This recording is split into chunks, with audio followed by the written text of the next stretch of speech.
G'day! Welcome to Happy Flying, episode number 35. Sorry, I'm a little bit late. Let's see. This is going to be like a bit of a different live stream today because things have been a little bit crazy here at the moment, but I want to go through. It might look like I've just woken up, and that's because, yes, I did have a bit of a sleep in today. But here we are. Johnny DRC is saying it sounds all good. If you have just tuned in, whether you're a long-term viewer, part of the UAVFutures family, a Patreon, a member, or this is your first time tuning in, this is our weekly FPV Happy Flying live stream where we go through, talk all things FPV, have a good time. And I want to say, first, the most important part, thanks for being here because this is the best part of my working week. And it just feels great to be able to connect with you, answer your questions, just chat FPV with some other like-minded, amazing people. I can already see some people in the chat. Let me know what you're up to and what the time is wherever you're watching from, because I know some people have daylight savings in their country. In the state we're at, we don't actually change our clocks, so we don't do daylight savings. We did change government though, so we did set our clocks back about 40 years recently. However, yeah, we don't set it back 1 hour according to the sun. So anyway, I wish we did have daylight savings. But let's get in, talk a little bit about what is coming up on the stream, and then I need to give you a bit of a rundown on what the last 30 to 50 hours has been in my world, because yeah, it's been quite interesting and intense. So we're going to talk about that a little bit. Now, what is coming up on today's stream, we're going to, of course, we always talk about mental health a little bit. We always check in, find out how people are going, and just let them know that they're not alone and it's not weak to speak. And if they feel like they need to reach out to somebody, that our community is absolutely incredible. We're going to be answering some questions about the relationship, I guess, with Open VTX and like protocols and how they all work and which cameras work. And I've got some questions here that I've pinned from DIY FPV. We're going to be talking about these bad boys. So shout out to Chris Croft. I can see him in the chat. Look at these goggles. Well, what's that? Some HDZero goggles. Yes, we're going to be talking about those in the studio as well.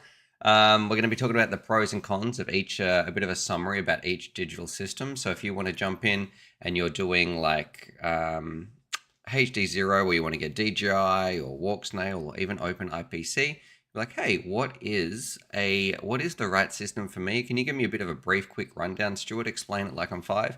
Yes, I'll be doing that. We're going to be talking about some of the best 3D prints that I've seen. So the latest DJI 04 Lite, it has a terrible camera mount, and I think I have found what looks like the best 3D print that I'll be able to show you as well. We've got some runcam and Open IPC stuff. We've got some Walksnail 1S voltage error questions that I want to be answering, and also talking about how to remove Jello, because that's been a big issue for a lot of people. And it's been around since the dawn of time. So we're going to go through some of the steps that make it easier that I would do if I was getting really bad Jello on, say, my favorite quad. Now, I do see a super chat here from Andrew Hunt sending through some Aussie dollars. So thank you very much, sir. I truly do appreciate that. It means more than you know. And I can also see, so he didn't even put a message with it. He just sent it through, sending some love. So thank you very much, buddy. And I can see some of our members in here as well posting. So we've got Steve's in, Stickman Steve is in here. We've got Everyday with Bruno. He's using those emojis as well. And also our Patreon. So Johnny DRC, thank you so much. I should have some more bonus videos coming as well. And of course, if you have some questions, throw them in the chat and I'll be able to answer them, or at least I'll be able to give you my opinions on them. We've been doing this for about 10 years now, a decade in drones. I can already see some here. Like I'm going to answer. Eddie, remind me to answer your question in just a little bit when he's saying, hey, what's a good receiver? You will notice something just different today. We are actually, believe it or not, drinking coffee on the stream. Normally I do this at about 6 a.m. But I cannot believe this. Everybody in the house slept in till about 8:30 a.m. this morning. So if you have young children, you'll know that they like to get up at about 6 a.m. Whenever, and especially when you're really, really tired, they like to get up even earlier. It's some weird correlation there between how tired a parent is and how early a child wakes up. Get ready, strap yourself in, because this is story time with Stu, and this is probably why I was so tired and slept in. So we had the cyclone, and we are going to talk about FPV, but I want to talk about this story first. And you might be saying, Stu, where have you been? Why did it take so long to answer my emails? Well, we had the cyclone, whatever. Yeah, then we're doing some renovations, and we had to hang some plaster, like or gyprock. I don't know what you call it in the States. We had to hang a ceiling, and so I was like, okay, I'm going to get this finished. I told my wife, I don't want to do this for too many days. I'm going to smash it out, and I'm going to finish it today. So I'm working with a mate, and I drastically underestimated how much work it takes for two amateurs to hang a like a ceiling. And it was about 50 square meters of plaster that I put up. So I don't know what that is, like almost 400 square foot or so of ceiling. And I went and hired a lift because there's no way we could lift those sheets to the ceiling, glue them in and screw them in and do all that sort of stuff. So I hired the lift. It was 24 hours hire. And I said, I'm going to get this finished. Don't worry, dear wife. I will have this ceiling hung by tomorrow. I started working on it, and I had already woken up at 5 a.m. for my meeting for DIY FPV. Then I finished that meeting, took the kids to school, came home from that drop off, and then started working on the ceiling. I put the last screw in that ceiling at 4:30 a.m. That's right. So like I got to bed 24 hours later from I'd been up for 24 hours. I was absolutely wrecked. Like it was crazy. And then I had to wake back up again at 7, get the kids ready for their last day of school, take them to school. It's been a pretty wild, like 48 hours. Came home from that absolutely exhausted, right? I'm like, I had a nap in the day, but yeah, then we go to sleep. And then that night, so this is 2 nights ago, and this is why I still look so disheveled and wrecked today. My youngest daughter, who's 5 years old, it was kind of scary actually. So she woke up and she couldn't breathe, and we had to call the ambulance. So then it's like 1 a.m. and the ambulance is coming and taking her to hospital, and it was really, really stressful. She is okay now, but yeah. So we had to deal with that, and then of all the nights, like how inconsiderate to my youngest daughter, right? Deciding to have a hospital emergency when we're the most tired, and then so last night it was like, okay, we can go to sleep now, and everybody just crashed. So everybody slept till about 8:30, and yeah, that's when I woke up. Had to get some stuff ready for the live stream. So apologies, that's why we're a little bit late today. The stream might be a little bit different. I still do have some other things that I want to talk about. We have been doing some drone work in the background actually as well. But yeah, all in all, it has been an insane week, and I have like, I also want to do like a huge day of flying tomorrow that I also want to get prepped before Stickman Steve disappears for a little bit. Anyway, that's the 411 guys on what we've been up to in the UAVFutures house. It's been absolutely crazy, but let's get back in, talk about FPV, hang out with you guys. It's the best part of my working week. And yeah, just answer your FPV questions. Now I'm going to answer the first one right here. And this was from, let me see. Where can I find this? I don't think it got deleted. It was something about a receiver before I went on my big rant about dad life. Oh, here we go. So from Eddie's RC, and it says, hey Stu, what is a good receiver, an ELRS receiver? Now I would say it is either going to be, I think it's an RP2 is probably my favorite RadioMaster receiver. Let's jump over here and have a look. If we go to DIY FPV, we can go to radios, and I think this is where we've got radio receivers. If you don't know what this website is, it's in the link down below, DIY FPV. This is my website. Now, what I would say, it also depends, please, Eddie, let me know what you're going to be flying, but these little ones here are only really suitable if you're putting them on an ultra small, like maybe a Whoop craft that you need to convert, something like this. See this little ceramic receiver we've got right here? That is not my favorite. I prefer one that has an actual full size or a non-ceramic receiver. Now the RP1, which is like this right here, this is great. This would be my receiver of choice for 9 out of 10 drones, unless you're going to be doing some ultra long range. But yeah, this is what I would be getting, something like that. It's tiny. It's like $20. So receivers are really, really cheap nowadays. You're going to get incredible range. I have not had a failsafe where I've run out of range on like the ELRS protocol like this. I have had failsafes where the prop has ripped the antenna out because I didn't mount it properly, so like user error on my half. But yeah, just something like this would be my recommendation. And of course, if you head over to DIY FPV, you can probably find one that's going to be, I don't know, in stock around where you are. So here we've got a couple of different options, even if you're in the US, or another one could be, like you could also do some beta FPV ones as well. I don't know if that's 2.4. Oh, it is 2.4 gigahertz.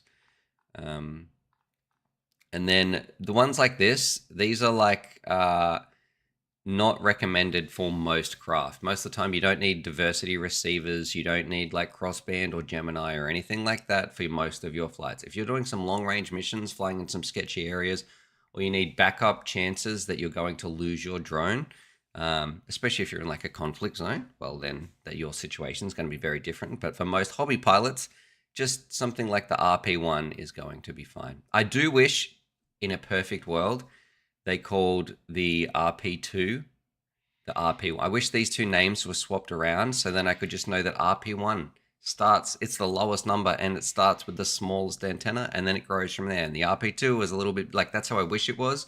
But anyway, that's it's a little nitpick here and there. So hopefully that helps you, Eddie, right there. So thank you very much for that question. I do want to say, of course, these live streams, this is episode number 35, and I can't believe that what started out as like a 10-week little challenge to myself, it really has become like the cornerstone of my working week, talking to you guys. And we usually start this off with talking about mental health. We got a little bit distracted there with my dad rant, but I want to say, if you are struggling with mental health or you're just not feeling like yourself, please don't feel alone. I really value that you are here, and sometimes people just need to hear, like, especially when the world is so chaotic and so crazy right now. And if you're looking at the news, it's a lot of doom and gloom, and a lot of people are going to be feeling the stress of things. But I would like to say the FPV community, this community here, the people, the UAVFutures family, we are here together. It is a really positive place that shares a lot of kindness, a lot of love. And if you are not feeling yourself, please reach out. We've got a Discord over on DIY FPV. There's an incredible community growing as well of like-minded, kind pilots. And I feel like that's something that we've all been championing together, that I try to be really positive on my channel, and hopefully that comes across. Like I'm really passionate about FPV and about drones, and I try not to get into any of the drama of it. And I think that you guys who are here, who watch this, the other half of why that is so good and why that's so positive. And if you're that one person today that's just not feeling yourself, or you're feeling a little bit down, or things are a little bit too much for you, please don't feel like you have to bottle it up and suffer in silence. I've been in some, I've suffered with some mental health in the past. It's a lot better now, but I remember what it was like before I knew that I had ADHD, and like getting diagnosed with that and getting help for that and talking to some professionals. Life was really tough for a while. And FPV was a major contributor to like having something to look forward to and to work towards and to be positive about. So please, if you are out there, you are struggling, even if this just goes out to one person listening to this, I am glad that you are here. If you are struggling, don't suffer in silence, and it's not weak to speak. So I just don't want you to feel alone, because I know what that's like, and we are all here for you. This community is absolutely amazing. I'm sure everybody here in the chat could say something positive about FPV or about the community or about these streams, or just, it's full of very, very kind people. So thank you. All right. Other people are saying, I'm getting a few crossfire questions right here. So if we could get a little thing here, a little bit of a clarification, because I do want to answer a question that I have saved right here, but let's just see if I can catch this one. I don't know what Phalanx is trying to say. Hey, how to stop illegal fly in Australia? I fly FPV drone, no allow. I don't know what you, if that's a question, like how do you stop illegal flying? I guess the answer is don't fly illegally. But in general, I typically, you will have noticed, stay away from regulation, advice, and laws. And my general advice is, if you are flying away from people and you are not upsetting anybody. You are not near people or property. Like if a drone flies in the woods and there's no one around to hear it, is it really flying at all? If you can read between the lines right there. And I often do get a little bit irate when I see people doing some really, really stupid flying. Like we reviewed a post the other week, and someone had a fail safe and like crashed between two houses about 2 seconds after it flew over a road. So people don't realize how quickly things can go south. If you are a new time FPV pilot, this is the biggest lesson I could ever try to teach you. These little flying blenders will absolutely go through the windscreen or can seriously cause an accident. You need to be careful. Do not fly over people. Do not fly over roads. You might think, oh, this has never been a problem in the past. It only takes one problem, one mess up, one desync, one failsafe, someone else turning on like some radio that has nothing to do with FPV could knock you out of the sky. You don't want to be that person that causes those damages. And I feel like that's the younger people getting in that often take those risks and don't appreciate just how dangerous it can be. How do I know? Because I had that same sort of mindset when I started FPV, but I had an amazing mentor. So shout out to Grumpy Trev, if you remember him on my channel in the old days. He was very safety conscious. He always did the checks and was like, no, that's not a good idea. We're not flying there. I listened to him. I respected his opinion. And that really helped me become a safer pilot. I didn't do any unsafe flights, or I don't think I did too many unsafe things with FPV. Always tried to be safety conscious, but he was a great counsel to have to keep me on that track of making good choices. So respect these drones. Don't fly over people. Don't fly over property. It's just not worth it. Don't be that person. And it is even worse if you're a new timer pilot that you truly don't know what your gear is capable about. If you've got your license and you've been doing it for work and you've covered by insurance and you've been flying for a long time, you're probably going to have some idea of what you're doing. You do see a couple of new pilots though who think their drone's going to go perfectly and they don't truly understand the situation. Man, my tummy is like rumbling. I don't know if that's coming through on the microphone. All right. Let's see. Happy Flyer RC. Question: will RadioMaster make the TX16S with dual band Gemini? Let's have a look. I'm going to get the TX16 up. I don't think so, because let's jump over here. I mean, they might. I haven't heard anything about it. I don't think they're going to be making this radio anymore. I think the TX16S. There is a reason that this is not going to be. I should have clicked on the other one. This one's way too expensive. So not the max version, but like something like this. There is a reason why these are still all in stock, and it's because I don't think this radio was fantastic when it came out. It was very, very popular.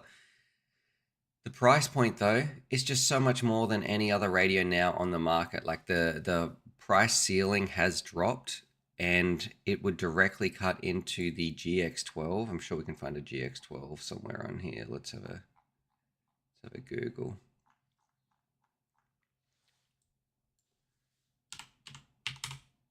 And if you really like a Gemini here, Gemini means you can get my head out of the way, but this can do dual band, so it can do 900 megahertz and 2.4 at the same time. This is I really like this radio. Stickman Steve doesn't like this radio, but I don't think they're going to retroactively fit this and start making a special brand or a special model of the T16, because it's just not, the market is not there. Like for the price of this is already cheaper to make a new model, put it together, ship it out. Like the amount of people that are going to buy that is pretty small. You have the option though to buy some modules to put in the back. So I think like the Nomad, you can put in the back of the T16. So if you want to fly with the T16, if you really love that radio, but you want to do Gemini, like you'll be able to put a module in the back. All right. Let me answer my first question right here. And this actually is on the dashboard of DIY FPV. Thank you for those kind words there. Happy flying. Happy flyer, I should say. I do appreciate it.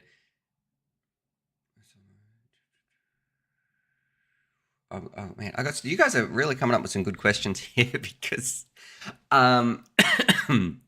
okay.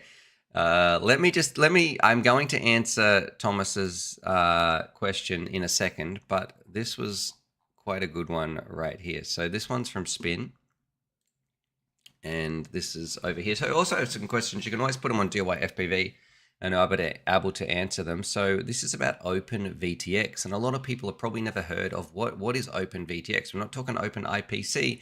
We're talking Open VTX. How does it relate to HDZero, DJI, Fat Shark, that sort of stuff? So can someone explain the relationship of Open VTX to HDZero, Walksnail, DJI, Fat Sharks? Do the analog cameras have protocols that are not shareable between the different vendors? If a drone does not list a vendor, such as HDZero, does that mean that the camera is analog and will work with any other analog goggles? So what we're talking about, Open VTX right here, this is like from my understanding of it, it's like a protocol of like doing smart audio, or like how to talk to the VTX from your flight controller. Now, if we're talking about compatible cameras, HDZero, you're going to be able to use like they work well with their own, where's a quad? You've got each system has its own camera. Now, unless it's stated, it's going to, and it's pretty obviously stated, there's really only 5 systems in the world. If it's a DJI drone, it's going to work only with DJI stuff. It's not compatible between any of the others. If it's Walksnail, it's not compatible with anything else but Walksnail. If it's what else we got? If it's HDZero, it's going to be working with the HDZero VTXs. You have Open IPC, which is new-ish on the market. You're going to be hearing a lot more about it in the future. That's a little bit more open-ended because it's an open source project. I don't think this is in beginner questions. I don't think that this person is going to be dealing with that just yet. However, otherwise, everything else, like Fat Shark here, that's actually just a brand of goggles that can pick up analog. So everywhere you see Fat Sharks, you don't really hear too much about them anymore, but analog cameras will work with all analog goggles out there. So the relationship between Open VTX to HDZero, I don't know, like, can you explain the relationship between the two? And does that mean that an analog camera will work with any other analog goggle? Yes, and any analog, you don't need to worry about protocols between the camera. An analog camera will work with any analog VTX, and any analog VTX will work with any analog camera. That's probably the easiest way. It's not if it's not going to list it. So if it doesn't list it, like, hey, if it doesn't specifically say this is a DJI camera, this is a Walksnail camera, it's going to be analog. That's like the unwritten rule. Unless it is explicitly stated that is one of these other digital systems, it's going to be analog. All right. Let's see. Everyday with Bruno saying everyone should be here, signed up and on DIY FPV. Yeah, this is my website. If you haven't seen it before, the link's going to be down below. It's got some really, really cool stuff coming, especially like the way to find out if you want to buy like a new radio. Where can you get it from? Where's it in stock? Like, we've got all these stores right here. You can visit them. You can compare them. It's a great way for you to find the product that you are after. And also, like, if you jump over and have a look at the map, we've got thousands of pilots on here.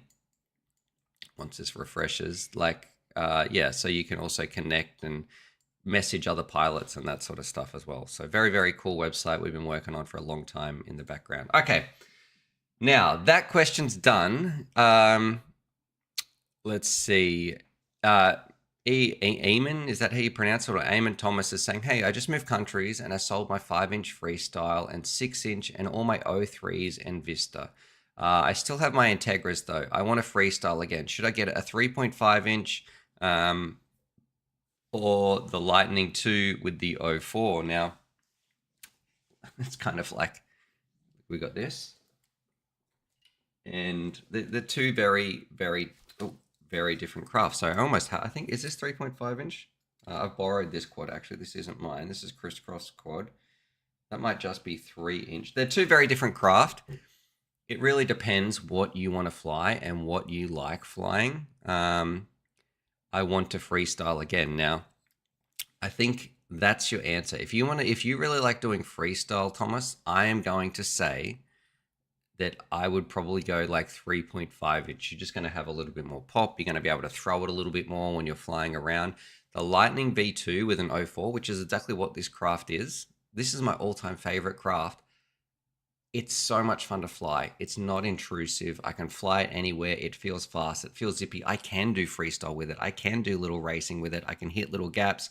Like, the batteries are cheap. It's like no Karens are going to come and get upset. Like, even just talking about this drone, it makes me want to go fly it right now. That's how much I like this drone. Like, it's getting me excited to fly, and this is my job, and I would love to go fly this. I might even fly this straight after stream. However, that's my style of flying. That's what I like. If you like freestyle, a craft like this is a little bit larger, and you could probably put in like the pro version of the DJI O4s to be able to record that and that sort of stuff. So whereas this, it really is locked to the O4 Lite, and the Lite is the weakest part of this whole set. Like, it still looks really, really good, but the Lite is far from perfect. So my advice to you, you've written it in the question, I want to freestyle again. A 3.5 inch is going to be much better at freestyling. You still throw the O4 in there, but the Lightning is just a different craft. I don't know if anyone else has a Lightning or a Draknite in the comments. Like, they're a different craft that is like pure fun. For me, it is the epitome of everything I love about FPV and the Lightning, but it's not as good at freestyle as something is a little bit larger. It's not going to be as good as freestyle. It's like even a 5 inch. So I don't know, if you've sold everything and you want to do freestyle, you should buy a freestyle quad. That's the answer right there. Maybe some other people could disagree. Like, what would you get if you wanted to do freestyle? What sort of craft would you buy? We got Jeff here. He's saying almost missed the show. Thanks for tuning in, Jeff, another patron right there. We got a question from Chris Croft. We're going to answer this, and thank you for tagging me. Open VTX was drives from ELRS solution to make VTXs work with smart audio or tramp protocols. He made them all compatible. Okay. Thank you very much for that clarification right there. I don't think that that work, if that's happening, most pilots, if you're a newcomer, like that was in beginner questions, you don't need to worry about, is that VTX compatible with this? So it's going to work. We have a solution. If you're buying an analog camera and an analog VTX, they're going to work together. All right, that frame is so cool. I want one so bad. Are we talking about this little craft right here? That's the Lightning V2. You would have heard me talk about it all the time. Aren't the micros so difficult to repair and to work on? So that's from Nuke FPV. Let's have a look at here. What do we got in the micros? You know what's scary is when you own a website and you're like, all right, do I test this? Like testing things live and showing things, but then I just have to believe in my own site and show this. Okay, so here, oh, well, look at this. So I've clicked here. I've gone to DIY FPV. Let's just go to Mini, even though the Lightning is right there. Let's have a look. So, 4S. I do need to change that. That shouldn't be in this one, but most of these, we've got a 3-inch, 3.5. The way should it be there? Maybe a 4-inch should be, sorry. The way I tried to order this was whoops, minis, 5-inch cine whoops, or large. So, okay. These kind of do fit this, 2-inch to 4-inch. Oh, there we go. All right. Anyway, like this, like the Lightning, right? This is an analog version that you can see. They are not difficult to work on, but you need to plan your build accordingly. You can't put every single component you want inside this. You can't put a DJI O4 Pro unit in there. Like you're not going to have very much room. It's going to be a very tight build. If you crash and break it, in terms of repairing, like if you break the frame, you're going to need to replace the whole bottom carbon part.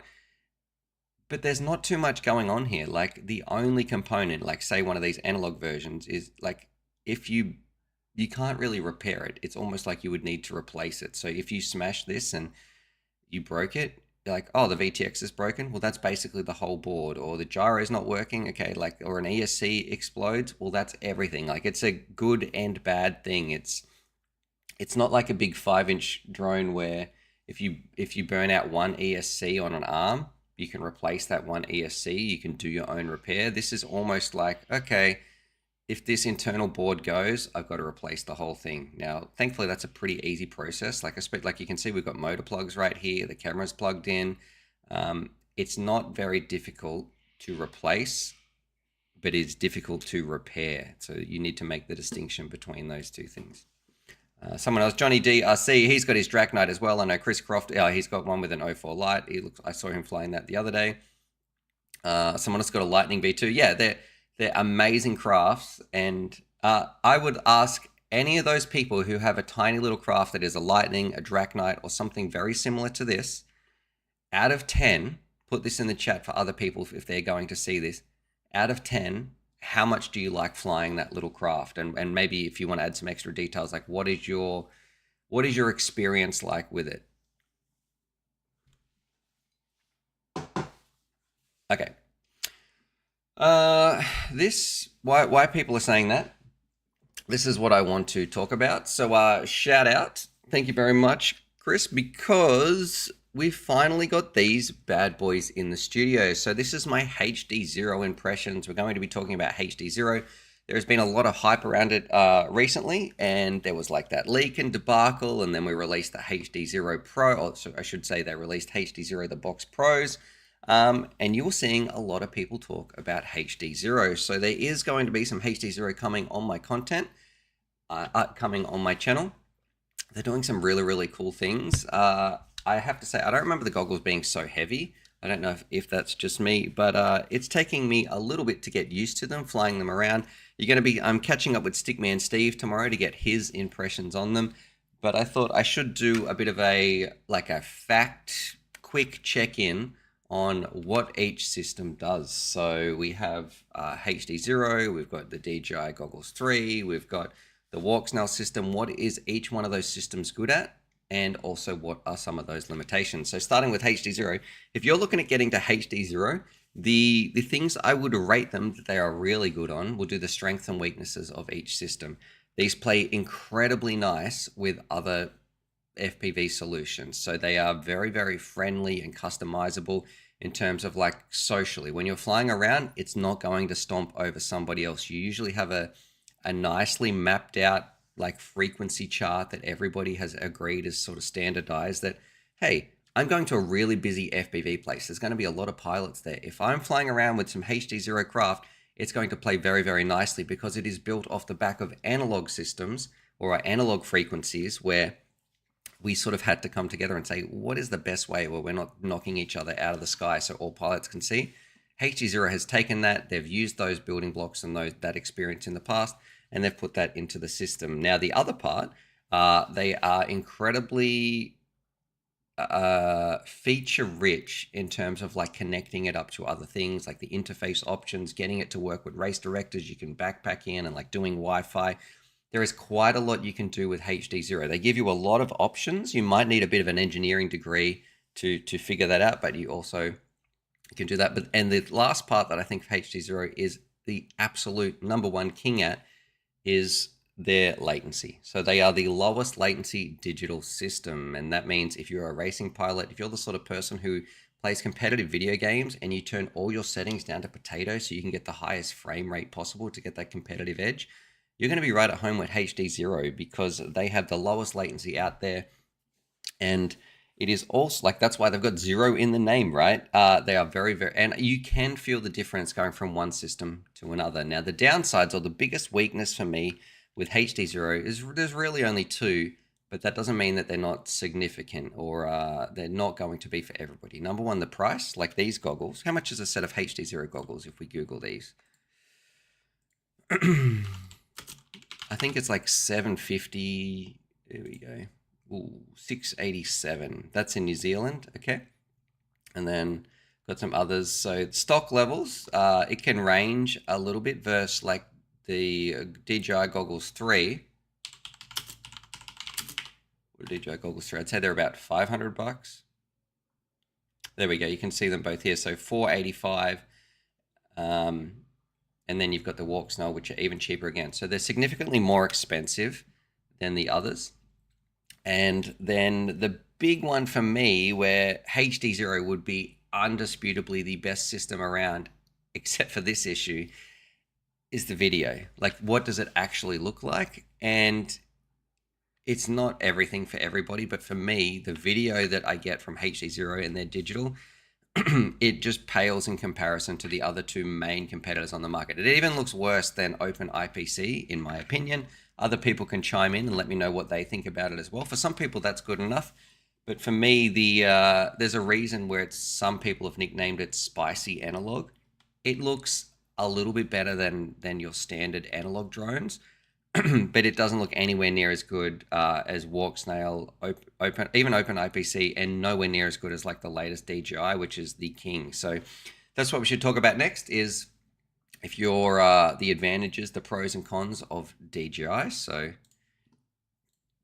if you want to get a system like this, what is DJI good at? And then we'll talk about what is it bad at. Number one, it's really easy to use. Like, you turn it on, it's like the Apple of the drone world. It just sort of does everything for you. And then the other part, they've got some very, very high quality video that is streamed back to your face. So when you see this, this is like 10 out of 10. Turn it up to 11 when it comes to image quality. Mixing this with the DJI O4 Pros, like, it looks absolutely gorgeous. It is incredible that we have this technology, that we can fly around and FPV this now. That's part of it. First person view, like, that view for me is a huge deal. It does have some other little options, nitty, like here and there, and some little features. They're getting better at it. Some of the negatives, you're going to be really locked into the ecosystem. It doesn't do things as well, like the interface options. If you're going to race events socially, you're not going to be everybody's friend. It does do race mode and that sort of stuff now, but it's been a bit of a problem in the past. It's just not, it's not ideal it's not as good socially, I guess, as something like HDZero. And then you do need to register them as well. But yeah, the biggest strength is that it just looks absolutely gorgeous. And then you sort of have the middle ground. If we look at the Walksnail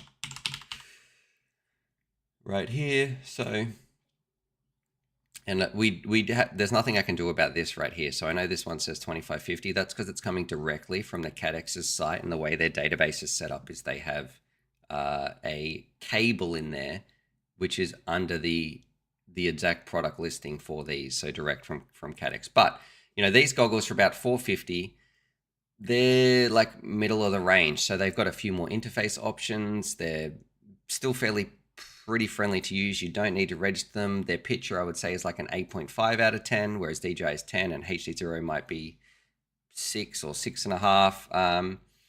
Walksnail, it's like middle of the range. It was really good in 2024. It's in a difficult place now in 2025 with the O4 lights coming out and the O4 Pros. Like, it's going to be very interesting in the future. You're still going to have an amazing time. Like, I really like the Walksnail. I like all the systems, actually. It's never been a better time to be an FPV pilot.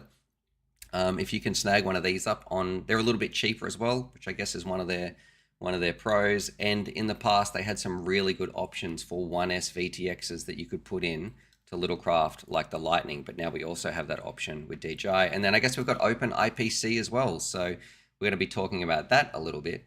And Open IPC is like uncharted territory for us FPV pilots. Jumping into the hobby today, would I buy Open IPC? No. But does that mean that might be a very different situation in 12 months' time if we have some really good options? I know CADX is getting on board. Sorry, I know, not CADX. Runcam has some stuff which we'll talk about. Emacs has been working with Open IPC. Open IPC is like an open source sort of, it's not a closed ecosystem. Like, it's sort of open there for everybody to use if they want to develop products on there. And it feels like it's starting to pick up pace as well. So very, very exciting.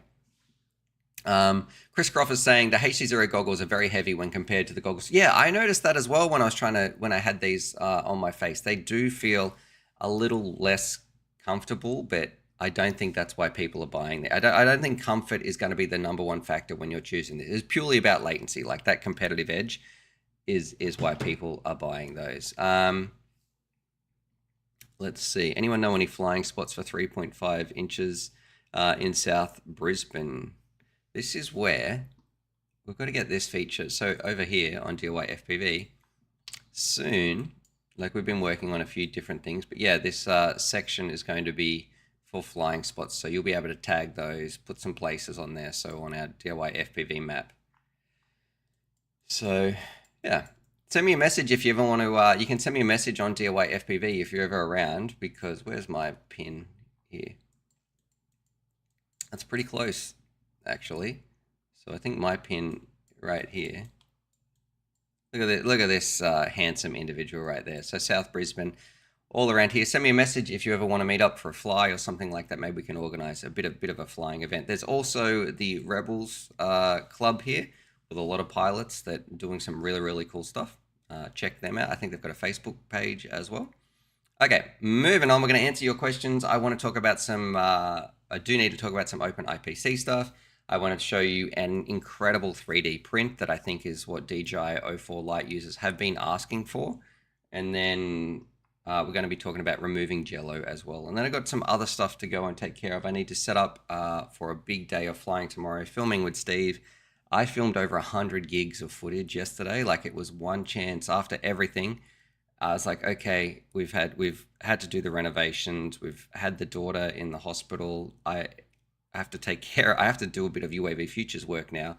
So yesterday, there's a lot of footage I've done in the studio, and tomorrow is a huge flying day for Stickman Steve and myself. So, okay, let's see.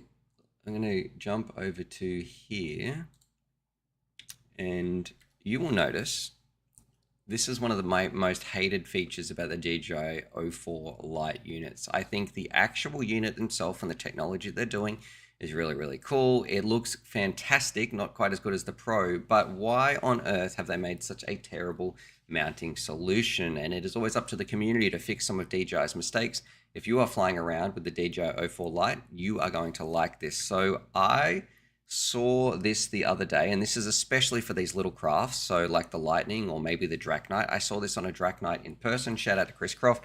He showed me this and then sent me a link to this individual.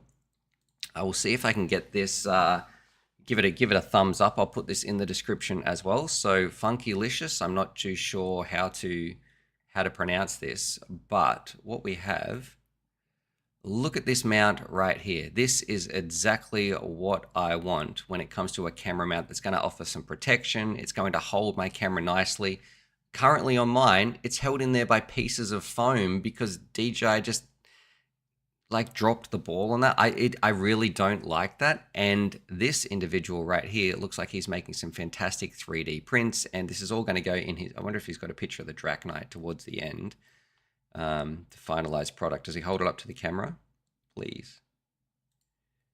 Now I do have it muted. I just don't want to get any copyright strikes in case someone's going to put music or something in there. But I hold it up to the camera. Well, my face is sort of in the way. Get this chair out. What about it? This is not going to work. But check this out. Like that's a really good little print there. So I'm going to send this guy an email, see if we can get some stuff on the stream. I believe this is his print from everything that I've heard. This is sort of what we need. There's nothing that I could find on Thingiverse or online about it. So if you're into 3D printing, I can't wait. Like I think there is a goal somewhere on this channel to try to do like a bit of a super chat goal or something so we can get a little printer, do some testing, make some prints, like an A3 Mini, I think is what, as the community, you guys were telling me is good.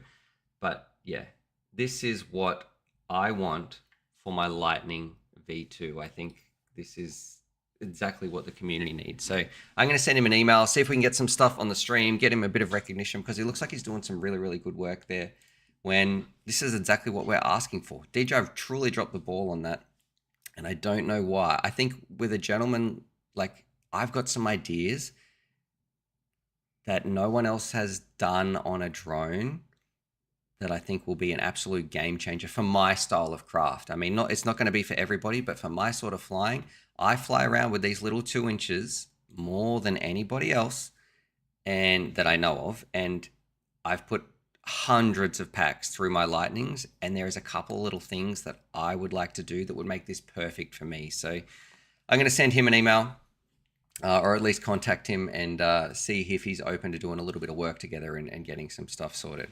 Let's have a look. Jeff is saying, "Wow, what your daughter is in this hospital? Is she okay? Will she be okay?" You just said that too far. Okay, yeah. So I spoke about that at the start. It's been a wild. Out of the hospital now. Basically, woke up on. She wasn't well, but woke up on Friday or Saturday. I think Friday night. It's all been a bit of a blur, sorry.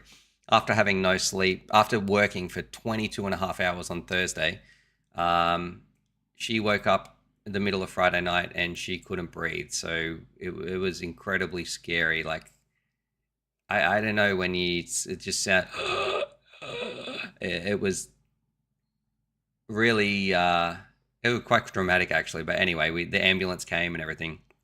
She went to hospital for a while. She is okay. But yeah, that's what was going on here on the weekend. So yeah. Anyway, I'm gonna move on. What was I talking about? Okay. Like, you got my little run sheet here. You guys are fantastic. Thanks so much for tuning in as well. Like, I do want to say, you guys are incredible. Like, the support, the love, the kindness that is here in this stream, this family. Like, I know there's so many members, so many Patreons, so many people who tune in week out, helping the stream. Like, no matter where you are watching this, I would like you to know that on a personal level, me watching, seeing your interaction, talking to you guys, I feel so privileged to be here and passionate about this community. And I just want to say thank you. It goes both ways. Like, a lot of people like my videos because they're positive, right? It feels good. It feels like you can come along flying with me in the field. It goes both ways as well. I get a lot out of it. I'm just as excited to go flying and make the content for you guys as you guys are to watch it. Am I okay? Mental health check. Yes. We are okay. Just stressed. Like, that's all that was. But it's getting better. So anyway, runcam. Open IPC. Let's talk about that. So we have this bad boy right here. And I'm truly excited about this because Open IPC, it feels like it is getting better and better. Every single week when we check in and find out what Open IPC is doing, it is kicking some goals. There's more and more vendors jumping on board and offering solutions that I think the community needs, because Open IPC's biggest problem was the amount of hurdles and like mucking around that you needed to do to actually fly with it. Like, I remember having phones and you had to connect it with some different apps, and like, it was very, very non-consumer friendly. You didn't have any solutions like this. But now, like, check this out from runcam for $125. We essentially have a receiver where this can strap onto the front of your goggles. If you're using like a set of goggles like this, you can simply connect this via HDMI in, and now you should be there we go. We've got a HDMI right there. Yeah, very, very cool stuff. So if you want a solution that is more plug and play, which is exactly what Open IPC needed, I can't wait to get some reviews of this underway, start filming them, seeing what the video is like, because believe it or not, I'm quite proud of this little stat here. Like, I have no allegiance to one company or another. I know when Fat Shark was all the rage, I was like one of the only pilots that flew Omway. And then I was like, you know what? I really like these Sky Zones. And that was before Sky Zones really took off. I don't care what the brand is. I care what the experience is and how they treat the users. So I know in 2024, the Walksnail system was my number one system of choice. I loved what they did. The box goggles coming out with that when everyone else was flying DJI. I really liked Walksnail. I know Stickman Steve likes Walksnail. Things might be a little bit different in 2025. I still need to finish my other videos on it. But I think DJI has brought a lot to the table in 2025. So with their smaller air units and a cheaper set of entry goggles for people, doesn't mean they're perfect. But I am quite happy to say I like this now or I like that now. I don't really feel like I need any allegiance or anything like that to one company. And if someone else can make a better product for us consumers in the hobby, for us pilots, that's going to give us more options, I am 100% behind that. And if Open IPC is starting to do this, this is incredible. So This may not be the system for everybody, but just having that option there, giving us consumers choice is what I love. And I've always been hesitant about DJI in the past having a complete monopoly dominance on the hobby, because that is not good for anybody. That means they can do whatever they like with price. If you have no alternative to shop somewhere else, you're going to have to shop at DJI. So to have these other vendors right here, these other manufacturers giving us a range of solutions, like now, if we have HDZero, Open IPC, Walksnail, DJI, that are all relatively have a good stakeholder, big enough part of a community, we have options. And if DJI really goes insane and does some things that we don't like as a community, we still have some other places that are truly grassroots FPV level, like they understand our hobby, whereas DJI is a massive company that does a lot with drones, and FPV is a small part of that. They're not quite as in touch with what the hobby truly wants to say, like what HDZero is. Or I know even the CADX people have been in FPV and Walksnail sort of from the start. Like that is their bread and butter, us as FPV pilots. And Open IPC, community open source, like Betafly, our community thrives on that as well. So very, very exciting. Competition stimulates innovation. You are 100% correct. And this is one of the claims that people love to sort of talk negatively about Walksnail, but I guarantee you, we would not have the O4 lights, DJI O4 lights right now, if it wasn't for the 1S that we have on the Walksnail system. So that really kicked it off and made DJI innovate and give us that option, because DJI does not like Walksnail. They're probably doing everything in their power they can to get them out of the hobby, or they have a bit of a personal vendetta against them because of some past history, but yes. Okay, props off. Just FYI, I smashed the like button and it didn't hurt at all. You legend. Cheers. Thank you very much. Let's see. It's called Key in the OS. That's why I like my Walksnail module. Need to have a mini HDMI plug. Chris Croft saying that guy emailed me like 4 different print updates and he's refining the Draknite build and LFPV. It's hard to find any third-party O4 light camera holder. Flywoo has one that allows for ND filters, but it's plastic. I'm not sure how well it works, but TPU seems to be the best at reducing vibrations. All right. You are correct. This is like a perfect segue. If you have ever flown around, you'll know one of the worst things about FPV is you get your build together, but you've got Jello. You're cruising around and all you can see is the trees vibrating in the distance. Your OSD looks crystal clear, but everything else, it can totally ruin your flight footage. And anybody who's done some recording or wanted to show some footage to somebody else, when you get home, plug it into a computer, you've got the perfect shot in your mind and you realize, man, there is so much Jello here. This footage is almost unusable. I'm going to give you some quick tips on how to reduce that. So number one, the first thing that you need to do is check how is your camera mounted. It might not seem like a big deal, but if you can move your camera, I would make sure, like if it is really, really loose, let's start at the basics. If it is a loose camera, it's going to be bouncing all over the shop. Number two, you need to check your props. You would be amazed at how well our drones can fly with an unbalanced, mismatched prop. Like I could basically rip one of these prop blades off. The drone would still fly. It would sound a bit funny. It would still fly, but the actual video footage that we get back from that is going to look incredibly bad. It's going to have so many oscillations, so many vibrations. That's one of the main reasons for Jello is mismatched props. Number three, and we're sort of going down the list of things that I think would be the culprit of what is causing bad FPV video. Number three, the third thing could be a terrible PID tune. Now, most of the time, the default on Betaflight, I believe for a 2-inch, and anything that is really going to be, especially with HD and doing some recording, is going to be great for most pilots out there. The default tune, like we have been around for long enough that 9 times out of 10, the default is going to be fine. I know this might sound controversial, but if you have mucked around with your PIDs and you've done some expert tuning by yourself when you've really got no idea what's going on, if you're just moving some numbers around, flash it back to default, reset it all, and that would be a good way to start, like a good baseline to move on and try changing some other things.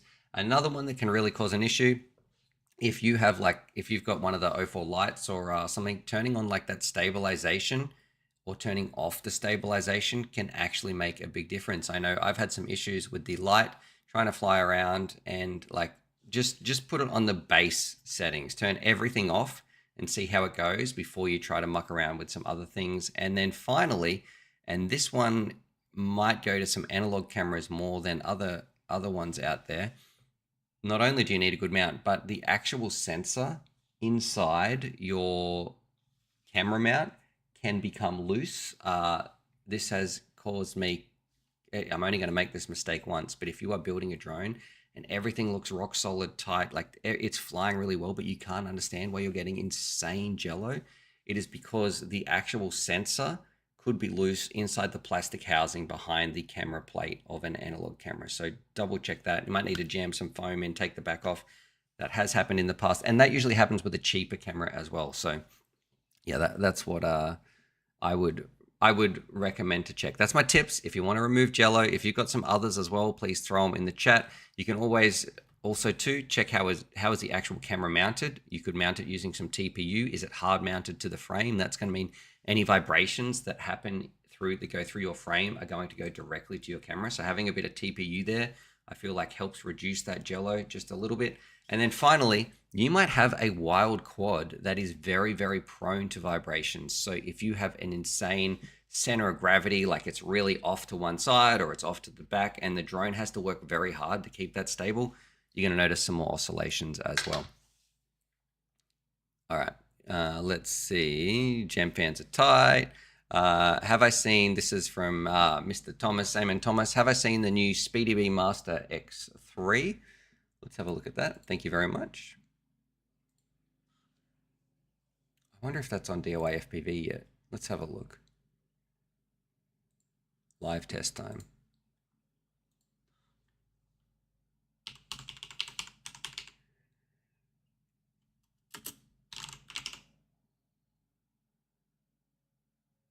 Okay, there's some frames. 3x. Is it like some crazy bundle here? But that's like the 03. We're going to Google this as well, but what is that? That's okay. DJI 03s, a drone, and a radio. Ooh, $2,000 New Zealand. Okay, you're gonna have to like FPV. Like, I mean, that would be a sweet setup, but that's a lot of money. Okay, let's do a bit of a Google search, or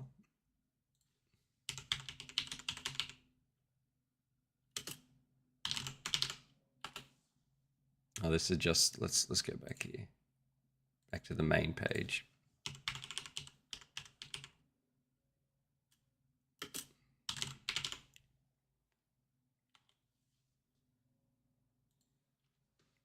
It's on Speedy. Oh, it's a bind and fly. Oh, okay. I'm so used to SpeedyBee being like just flight controllers.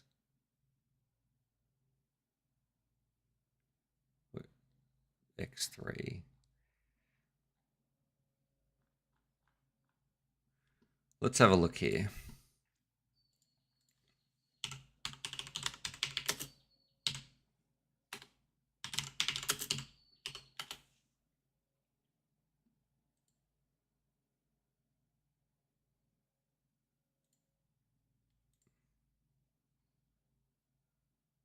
Modular 0304 design. Okay. Oh, man, I hate pictures that I can't make full screen. This stupid, this annoys me. All right, $189. That's without. We've got to. Let's have a look here. This is the full plug and play version. Okay, $450 US. I mean, the thing that I noticed that is doing differently is, check this out. So we are mounting this sideways. The VTX in right here. I don't think the price, like when you factor in, if this has a Pro in there, the price seems pretty acceptable, like without.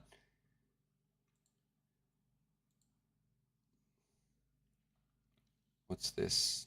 X3 plug and play ELRS version, an aluminium head.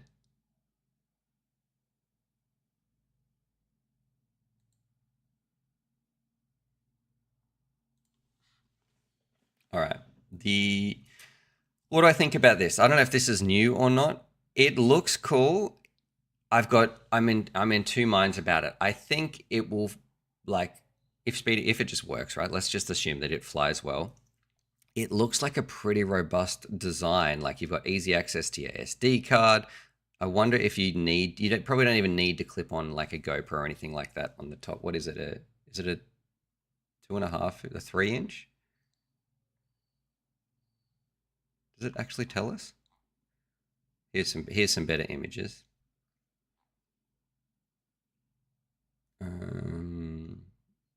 Upgrade endlessly, not replace endlessly. 10 reasons. I don't know why I would want to swap modules like changing a phone case. I don't know if that's that exciting for me. Like, I want to do as little building as possible and as much flying as possible. It does look like it has a low center of gravity, and it looks like it also protects it pretty well as well. Like, everything is wrapped nicely around, as long as we're getting some good airflow in there. I don't think that will really be an issue. Universal arms. Okay, well, I mean, it is good to replace that. Here we go. Where's the actual... Where's the propeller size, guys? Here we go. Oh, okay, yeah, I was right. 3.5 inch. I think this looks kind of pretty cool. Like, it looks robust. It looks things are well protected. It looks like it's got a low center of gravity. It has GPS on the back. I don't hate the antennas at the front right here. I think that's not the worst solution. They're kept away from the GPS as well. You've got easy access to your SD card. It looks like you've got a pretty strong, what do they call it? Like a cage on the front right here. 10 minutes flight time is probably pushing it a little bit. I think is what maybe 10 minutes just chilling, but I don't know. It's quite nice, actually. I think that looks kind of cool. I would be interested to fly one. How about that? Let's try and get this on the channel. So it's a swappable video system. Yeah, but what do you need to swap this out for? Like, if I've got my O4 Pro in there, what am I going to put in there? An analog? And okay, I can do that, but why? How does that make it any better? I'm looking for something like that without the O4 Pro, just the O4 Air, but it's in time. Well, you could probably do that. Like, I am sure this is, if you make this with a modular design, give us the options, give us the modules for analog or the light or the Walksnail. Like, that would be really, really cool. I don't know what's the point of, if this is just a modular system though, where we don't have those other options, that's kind of annoying, right? Like, what's the point of having something should be modular so you can adapt it to your use. Like, I don't want to have a modular system when it just means like, oh, just replace the same part. Like, it's not giving us any other extra functionality besides easy replacement. Put it in another size quad maybe. Yeah. I guess then you're going to be sort of locked into SpeedyBee things. I mean, you're keeping people in the SpeedyBee ecosystem. Look, all in all, I think the quad itself looks really cool. Modular seems neither here nor there unless they offer some other solutions. But I am probably going to, if I was flying this, leave my best. If it flies well, I'm not going to be removing that VTX out of there. I'm just going to be having a good time. I like how it's well protected. I like the low center of gravity. Yeah, it looks it looks pretty cool, actually. I might have to shoot him an email. It's not stopping, Stu. You install your video system. Yeah, only one time. Okay, yeah, but then like, I'm saying like, what's the point? You just leave it in there. Like, I don't understand it being a modular system. Why they're making a big deal out of that then? I guess like, unless you just have to buy that replacement part, like it's easy to repair. Is that their claim if you really, really crash it? Mr. Jos, I'm not sure how to pronounce it. I'm getting old and have a bit of money now. I don't have much time to be building anymore. Yeah, bind and flies are definitely a great option. Especially if you know how to build and repair, having something like this is going to be right up there. This is a cool drone though. I have to say, I'm excited. It's doing some things a little bit differently and it looks fun. Ultimately, when I look at that, that looks pretty cool. I will be sending them an email. See if we can get one on here. All right. I am going to say thank you so much for everybody who tuned in. You guys are absolutely incredible. Thank you so much to my Patreons. Thank you so much to my members. If you are here week in, week out, and you would like to say, hey, Stu, I like your streams. I like your content. I would like to help support you on this channel. There is a members only button down there somewhere. Go check that out. If you sign up to that, there is some bonus videos on there. There is also this week going to be a lot of filming behind the scenes with Stickman Steve and myself on some deep dives on specific video systems. So you'll be getting those unedited videos, and also I'll be posting those over on my Patreon as well for my Patreon viewers. Sometimes there's like a 24-hour difference though, so between a member watching a video and doing it on YouTube, they have to actually be 2 different separate uploads behind the scenes. But those, regardless of where you are, at some point you will have access to the same videos if you're one of those people who supports on Patreon, or whether you're one of those members. I know members here, they do get some extra like little show me some emoji love right there every day with Bruno. You get some other little bonus options as well. And then finally over on DIY FPV, we are working on some little extra badges and stuff like that. So to recognize those members who support, make this channel what it is. I couldn't do it without you. The most important part though is be kind to each other, and also be kind to yourself, because you deserve it, especially in like this chaotic time right now. There's a lot of doom and gloom in the news. The world is pretty crazy, but I would like to let you know that you are cared about, you are valued, you are special, and I'm really grateful that you're here tuning into this stream. So it's not just me talking to you. I am grateful that you are here in my stream. So thank you for tuning in, taking the time out of your day wherever you are, even if this just reaches that one person. Yeah, my voice, you right now thinking, is he talking to me? I am. Thank you for being here. I truly mean that. Thank you. All right. Okay, guys, I'm out. I am going to literally go downstairs and start binding up some drones, getting some things ready, charging some packs. I may even rip around the Lightning for a little bit of fun. You guys have been absolutely fantastic.